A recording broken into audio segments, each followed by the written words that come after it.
Welcome, everybody. You're listening to the Getting Smart podcast, and I am Nate McClennen. Super excited for our guest today. So we found many examples of innovative systems over the last decade at Getting Smart. That's what we do. We go and look for interesting stuff happening that are impacting student outcomes and increasing student belonging and helping them advance towards higher ed or a career. And we get excited when we find new sites doing interesting work that are pushing transformative edges of the framework that we use. And as a reminder to listeners, we think about community vision as really important as part of our framework. We think about defining broader outcomes, so not just the standards, but competencies and durable skills that young people need to succeed in higher education and or career. We think about the learning model. How do those outcomes get met through innovative learning models, so whether it's project-based learning or STEM labs or whatever the case may be, work-based learning. We also think about signals, how those are communicated, the learning is communicated to the world outside of K-12. And then how does learning sit within the larger learning ecosystem of a community? So we know that learning happens in schools and learning happens outside of schools, but how do we create a broader learning ecosystem? So those 5 elements, community vision, outcomes, learning model, signals, and learning ecosystem, are part of our framework. So on the outcome side, we know that competency evaluation is pretty rare. And even if portraits of graduates exist, there's not many schools that actually take that and move that portrait of graduate into an evaluation system. And so we're curious when we find something like this, and today's example has done that. And in terms of learning ecosystems, we're interested in how communities and regional efforts and networks help facilitate better learning experiences for young people. We're going to hear a little bit about that today. And then finally, badging and credentialing are becoming more common signals on transcripts with states like Indiana and Ohio that are increasing credential requirements for graduation. And we still see a lot of traditional transcripts that don't have any way for young people to indicate what they're able to do and the skills that they've acquired through the experiences in school. So we're going to see some of that today as well. So given this, we're always searching to find interesting stories. And in April, I was at ASU GSV in San Diego and wandered into the back of a presentation about halfway through. And 2 individuals were there who are on the podcast today, and they were talking about how do we badge and credential? How do we do Fab Labs? How do we credential in STEM systems, et cetera? And so met Kristen Burrus and Michael Stone from Chattanooga. And I'm super excited to have them on the podcast today. Kristen is a program manager at the nation's first K-14 Digital Fabrication Center and also an educator at STEM School Chattanooga, which sounds like a really interesting school, and I'm excited to learn more. And Michael's the VP of Innovative Learning at Public Education Foundation of Chattanooga's Innovation Hub. So both are really deeply immersed. So both of you are advancing broader outcomes, better learning models, and expanded learning ecosystems in your area. So welcome. Happy first day of school, because I think it's the first day of school. And thanks for being on the podcast. Thank you. Thanks. All right. So I'm going to start with my favorite question. Going back down memory lane, what was one of your most memorable learning experiences when in K-12? And by memorable, I mean highest engagement and strongest learning. Okay, so what's not memorable is if I was in 9th or 10th grade. I think probably because I had the same English teacher for a couple of years in a row, so that's why it gets confusing. But in my English class, we read the Canterbury Tales, and my teacher, she gave us all a story that we were to retell. And so we got to do the whole thing. We costumed, we had props, and then we got to retell the story for everybody in the class. And not only I don't remember ever laughing so hard. I mean, in a good way. Hilarious, because you never knew when she was going to call on you. So we had to dress up for class for like 4 days in a row. High school. Anyway, it was great, and it made me really care about the other people's stories that they told, because they got to be creative and they got to, and the Canterbury Tales was pretty interesting in a little body for 10th grade too, so that was pretty fun. And but yeah, that was probably my best memory of a project or an assignment that I ever got in high school. Where my mind went immediately was 4th grade. Mrs. Hall, she's an amazing teacher. Little tiny school in Orlando, Florida. She had us do I don't remember the exact context of the project, but I remember what we built. We had to design basically like a trifold poster. And it was while we were studying about biomes and native species. And we were assigned a biome and then had to include facts and tidbits about different species that would be located in that biome. And I got to work on the project. I worked with my mom. I did a lot of work at home. She was genuinely helpful. She didn't do the project. She was genuinely helpful. And we stumbled into some book from the library. This was pre-internet We stumbled into some idea from a book that we could make it look like the creatures were coming off the poster by using some folded up bits of foam board and like doing like a trifold behind the little printouts. So printed them out, laminated them, mounted them so they would wiggle. And what it was about, like the deep learning piece. I'm sure I learned about animals and biomes, but the piece I haven't forgotten that I like hold on to tightly, the teacher had a student teacher at the time. And so Mrs. Hall had a student teacher. I don't remember who the student teacher was, but Mrs. Hall, I remember sitting and watching while students would go up and talk about their little posters, and we'd each take our turn at the front of the class doing the nervous presentation. And Mrs. Hall was sitting with her student teacher, basically coaching her on room and give us worksheets, kind of learning. This is late 80s, early 90s. And I remember thinking to myself, like, I came home, told my parents, I don't know what you have to do to get to teach teachers, but I would love to get to teach teachers. Lo and behold, there we are, 30 years later, that's basically what I do, is get to work alongside great teachers and help them dream up new ways to do that. That's just left a huge imprint on me. I think that you might be one of the few people in the country that as a fourth grader knew you wanted to teach teachers. It's one thing to be a teacher, but to teach teachers, that's pretty amazing. So super helpful. It's always so funny Kristen, your memory jogged my memory of a 9th and 10th grade projects in biology class where one of my friends, classmates had gotten one of the sort of early camcorders, and we had to do something on mitosis and meiosis, like cell division. And I remember us all dressing up as parts of the cell and replicating this and running around outside the house as we were trying to film. And I think we were mostly engaged with a video camera and seeing us on film. But it's very sticky. Meiosis and mitosis is very sticky because of that. Like I remember that because of the activity that we did. So, okay, so we know these are all deeper learning pieces. This is about project-based learning and how do we create experiences that are more interesting and more challenging. And we've come a long way from the things that us three have described. And what you all have built in Chattanooga is pretty complex, pretty awesome, and pretty high impact. And so because it's fairly complicated, I want to just prompt you both to just explain what you all do and what you've built along with others, I'm assuming, in whatever way you want to do. And that could be a tag team. One person starts, the other person goes, but help our listeners understand. And I'll ask questions along the way if I don't understand. Okay. I think we'll try to be brief and just give you the sort of high level overview, but please interject with questions along the way. I think for us, the story really starts back in 2012 with Race to the Top. The STEM School Chattanooga, which is where we're sitting right now. STEM School Chattanooga was started as one of a handful of platform schools across the state. It's a public school. They call it a platform school. We would have probably called it a magnet school if it had been open 10 years earlier. Yeah. It's accessible to kids all over the district, and they've done a really, really good job of making it equitable and really having representation across the whole district here and serving all students. It's not selective in their process. And 9th through 12th grade. Okay. We have 23 middle schools. They draw from all 23 middle schools. So when Tony was getting the school started, he was given like a month. The charge was basically do PBL. And he recounts in his interview, he said, do you mean project or problem based? And there were sort of crickets. And finally somebody said, what do you want to do? Expert in the room on PBL. Well, over the years that they opened, they were a wall-to-wall PBL school. And they were adding one grade at a time. So 2012, 2013, they were just freshmen and added sophomores the next year. After their second year, they were really humming along with this sort of small school and wild stuff, really pushed the norm.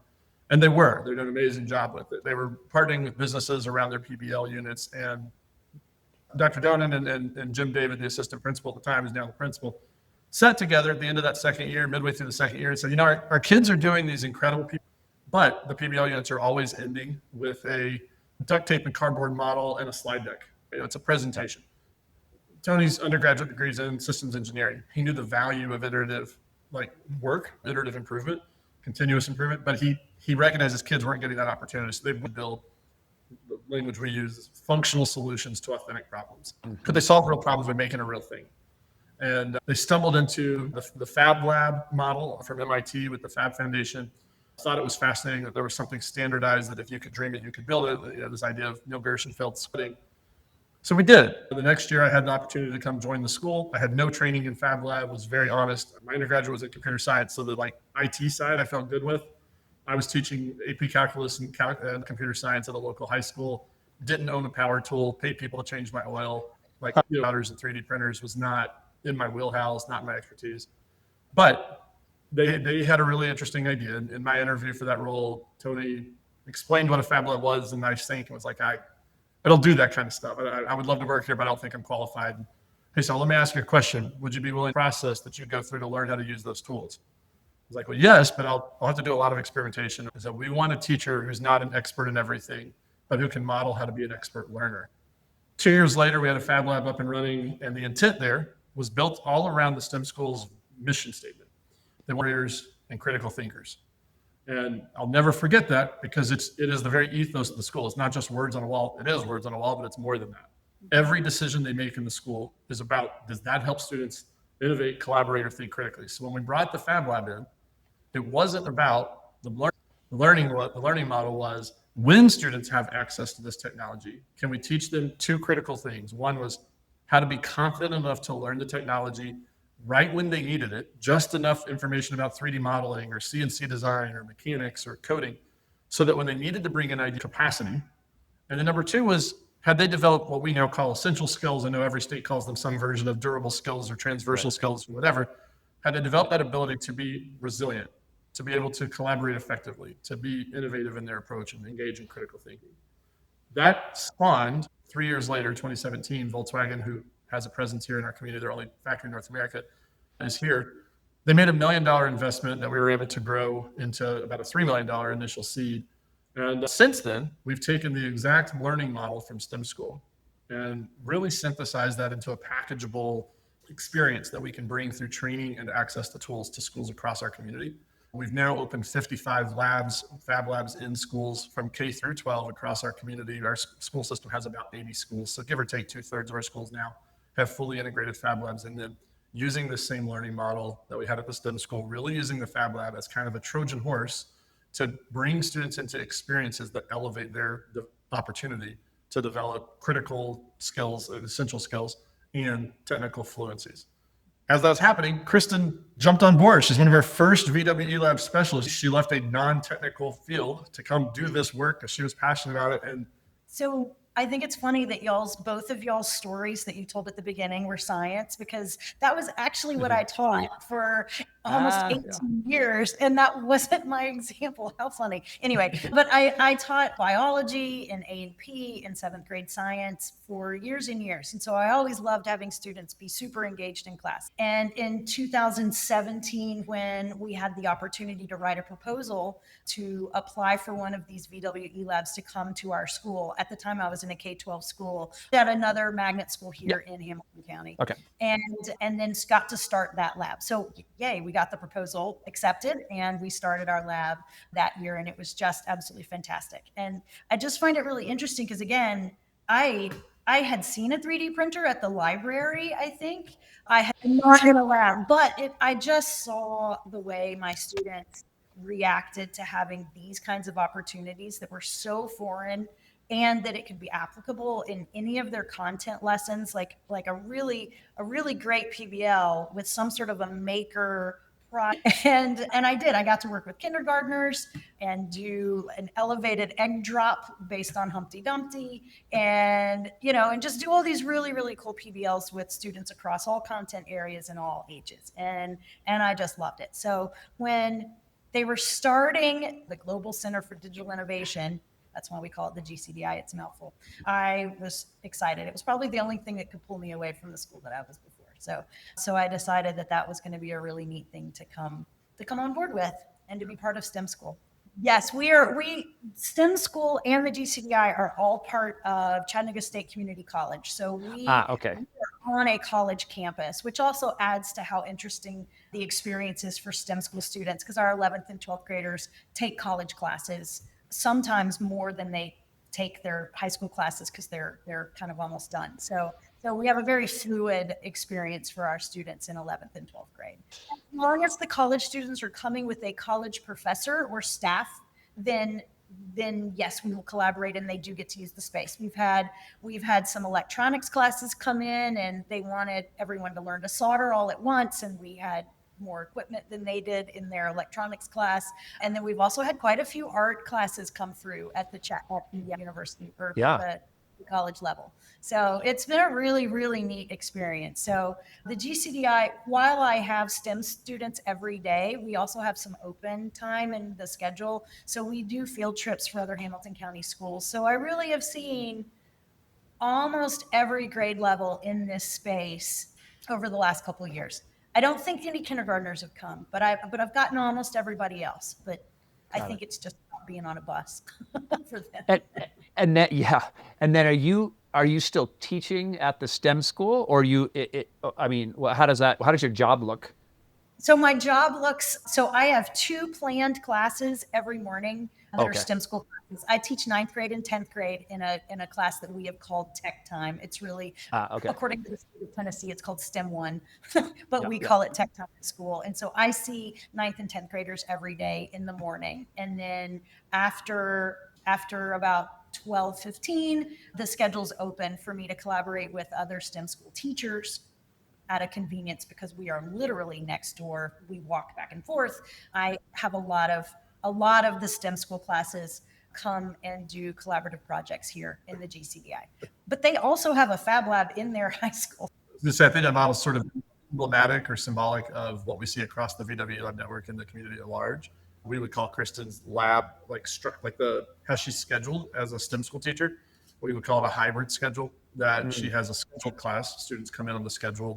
It's part, there might be block 1 in their student schedule, but then she also has a good portion of the day that is unscheduled and open. So in that time, she, like many of our schools, as the lead teacher in the lab, she serves almost like a PBL coach and co-facilitator. So helping a history teacher go, I don't know how U.S. history and digital fabrication, there's how do you spice up, zhuzh up U.S. history? And she goes, what unit are you teaching? And he said, we're teaching about civil rights era. She goes, okay, let's sit together, and they co-plan and come up with ridiculous, cool ways to sort of repackage the student experience so it's tangible, sticky, sort of to your opening question. Yeah, super interesting. And so going back to the network, the Volkswagen eLab network, so 55 schools of the approximately 80 in the district. And how do they interact? I mean, do they come together? Are there convenings? How do they amplify each other? What does that look like? Yeah, so that's where my role with the Public Education Foundation and certainly our community partners like at Volkswagen have really been helpful. So the school district helps support the network for sure. But by running this through a local nonprofit, we're a misnamed foundation. We're not a foundation that gives away money. We raise money through most of the grants and philanthropic endeavors. And then we work alongside the school system to support different initiatives. This is certainly a marquee initiative for us.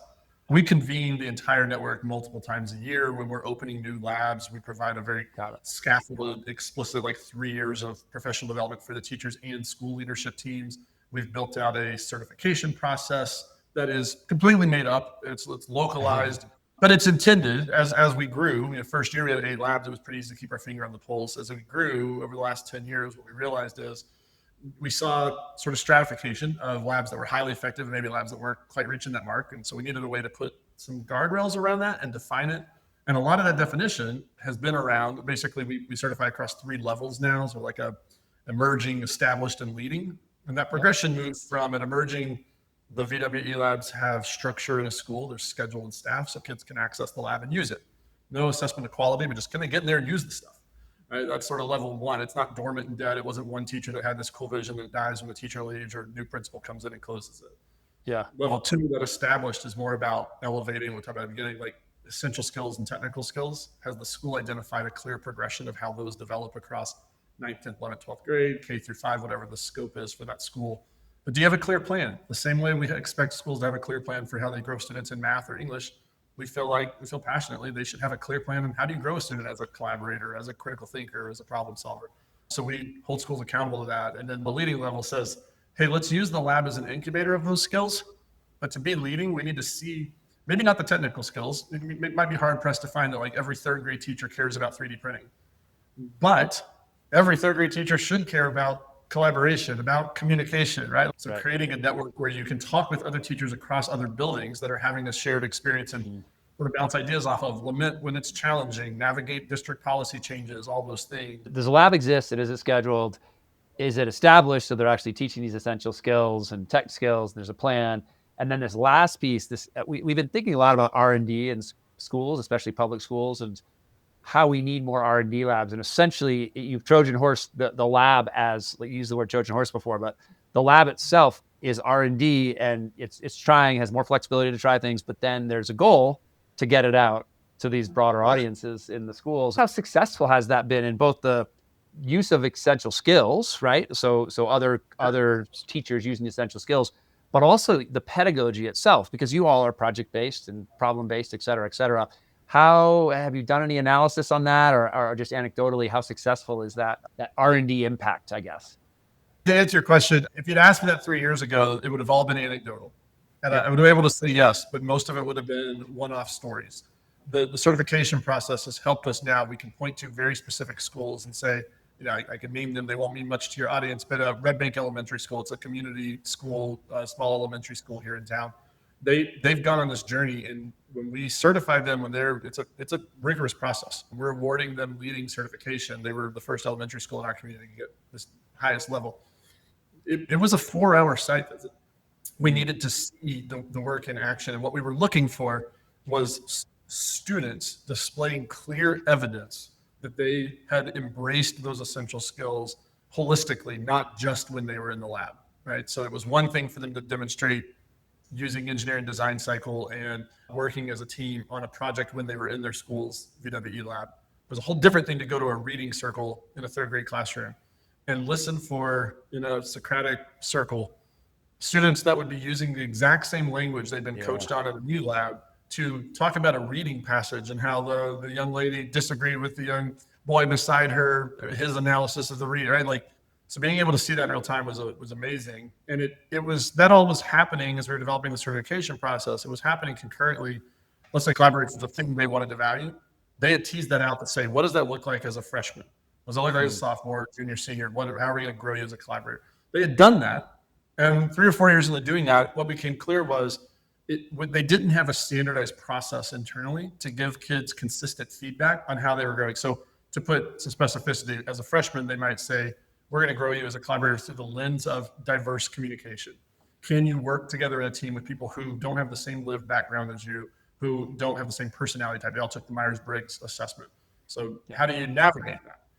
Sophomore year became kind of through the lens of peer accountability, collaboration through the lens of peer accountability. When I'm working with a team and my partner doesn't carry their weight, what do I do? Do I go tell on them? Do I punch them in the face? Right? What's a reasonable reaction? Right? How do I be productive? So they were coaching this, but they realized they weren't coaching consistently, giving clear feedback.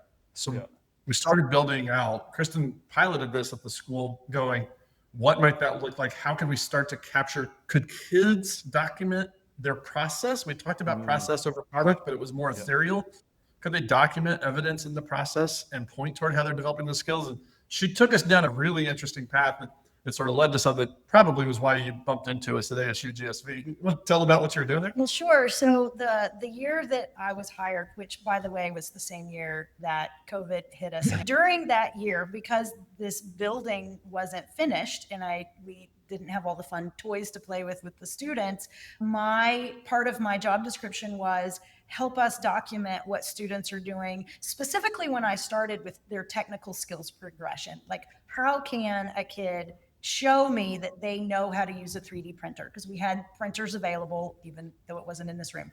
And so it was like, how can they show me that they are proficient in using this particular technical skill? So we started, quite hilarious actually, with a Google form, or we would write down what we thought a proficient, we called it 3D printer operator, because it's really, anyway, on the notes. Yeah. So can they operate a 3D printer? And so we gave them 4 little criteria that they had to then document.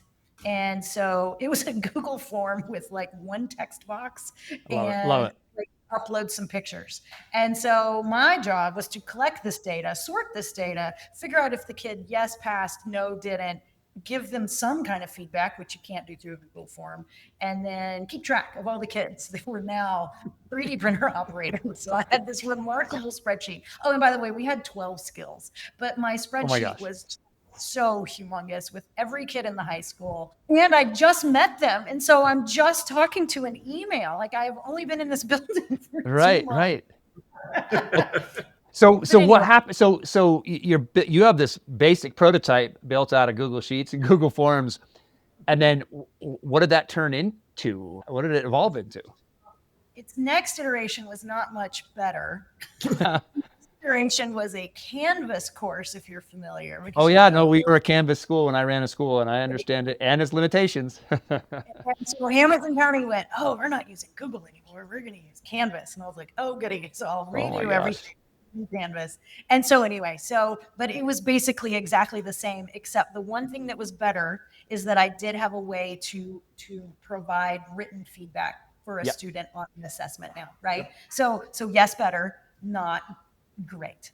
So by the time she was building the Canvas course, we started building, we recognized, like, just off the Google form, there were some really interesting opportunity. Right? Yeah. The ability to give students clear, like, documentable feedback on evidence that they had collected and documented against clear criteria for technical skills. And we were just starting to dabble in the idea of, could they document their evidence that they were demonstrating essential skills? It sparked for us a thought of, like, okay, there's a there. So the nonprofit hat, we put on our fundraising arm and went and found funding. And we started developing actual software. We engaged a software engineering company that had roots in K-12 education, had a lot of experience in that industry. And we started working with them. So while Kristen was launching the Canvas course, we were in the earliest stages of building out what would become the beta version of an app we call Folio.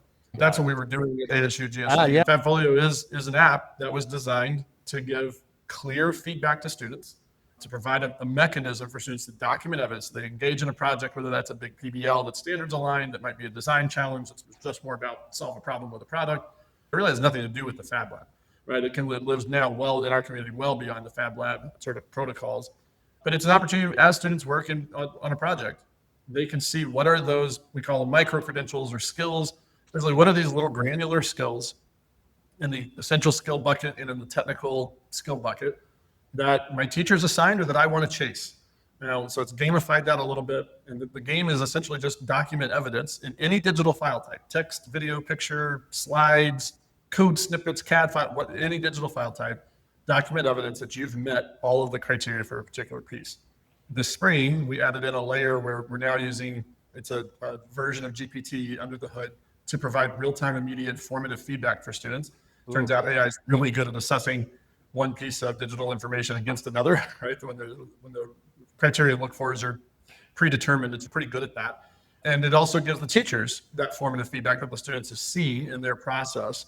The last piece of that became sort of two ahas as we were building that. One was, there's sort of a looming question in the micro-credentialing conversation nationally that I've experienced. And it's a kind of a rude question. But the question is, like, so what? Yes. That's my question too, is like, what's this valuable for other than a cool little digital badge? All right. What's this? What did you figure out? Is it okay? Everything? We've got an answer. We have an answer. Here's what we stumbled into. We were looking and going, well, so the 5th graders care about coloring in the badges. The 11th graders, not so much. Like, they ask the question, right? Like, does it matter? Who does it matter to? Why does it matter? What do I get for it? What's in it for me, kind of thing? So what we did, we went out to, first, we mapped against industry certifications. It's part of school report cards. How many, like, basically workforce readiness seals are you getting? We call it something different. It's basically the same thing. And so we mapped clusters of skills to say, hey, if you want to get SolidWorks certified, if you want to pass the SolidWorks industry certification exam, earn these 4 skills. And those are basically prerequisites. If you've earned these 4, we're seeing pass rates of like 95, 97% of students who earn those skills go on to pass the industry certification. That's pretty cool. That's an interesting something. I'll say for me, still pretty cynical. Don't know a lot of HR managers that are like, what industry certifications have you passed? Right. For school officials, check the box, right? We got to play with the coin real. So then it became, okay, let's put on our aspirational hat. What do we do for kids? Like, why does it matter for kids? So what we did, we went to local businesses. We went to actual employers in our community. I'll give you 3 examples. We talked to Blue Cross Blue Shield. We have a corporate office here, big. We went to Volkswagen, naturally. They were a huge partner for us here. And then we talked to a much smaller mom and pop company, Legacy Box, that basically converts legacy media into digital media. We asked all 3 of their executive teams, what are you looking for when you hire? If we could pick, what we asked them first, like what industry certifications do you want? And they basically came back with that. And all 3 companies independently went through the list, came back to us and selected, say, 20 to 25 skills. We call them career clusters. And these all 3 of them independently, not knowing the others were working on it, came back with an almost perfect 50-50 mix of technical skills and essential skills. In both Blue Cross and Legacy Box, they identified 5 or 6 skills we didn't have and asked if we could build them with them.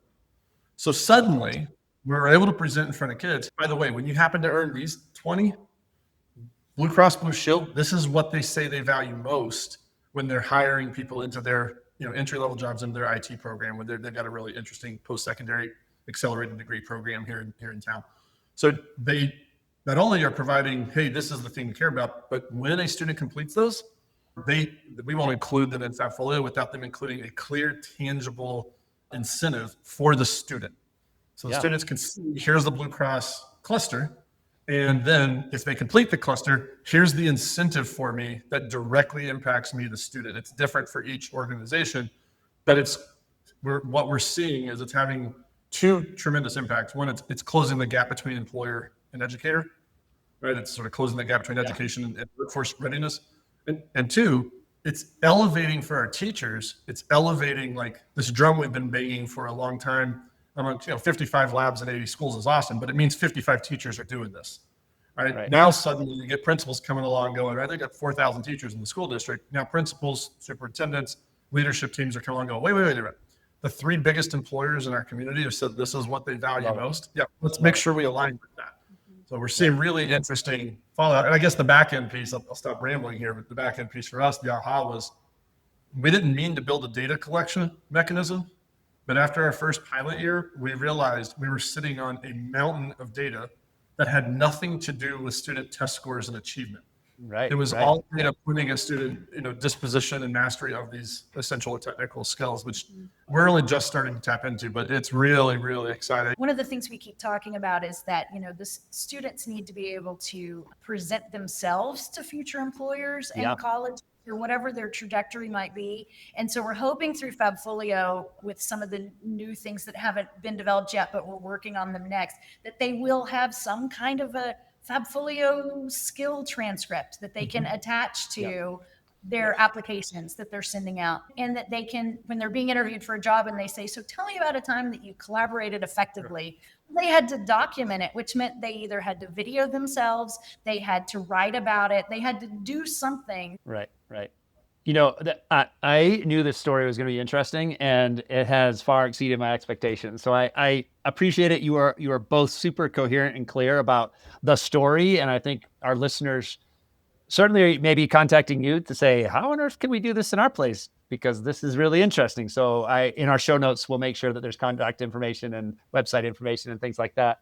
I want to finish with just one last question for each of you. Same question, and then I'll just wrap with my takeaways, because I've had a lot of takeaways from today. Is biggest learning so far? So this has been an incredible adventure you've both been on in various places and parts, but in a really succinct way, what have you learned as a learner in this process of building this new system? I've learned so much about what I'm capable of that I didn't know I could do before, technology-wise, right? And then also how to engage students without a carrot or a stick is what we kind of talk about. My class does not have a grade associated with it, but I have over 90-something% of the kids achieve everything I ask them to achieve in my class. And I think that it has made a huge difference for me as a teacher to know that there are some tangible skills that I'm trying to pass on, but also making sure it's really packaged in a very interesting and engaging way. And you've tapped into those essential things of motivation, right? They see purpose in it. They have some control over it. They're engaged and feel positive about it. And you don't need carrots and sticks when there's motivation is high, right? That is the carrot, right? So it's that's it.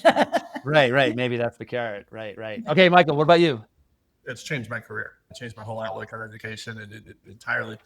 I think what I get most excited about is we've started discovering how to build structure and systems that empower teachers with autonomy to be artisans, to be craftspeople, to lean into probably why they became teachers in the first place. Really, it's about the learning experience.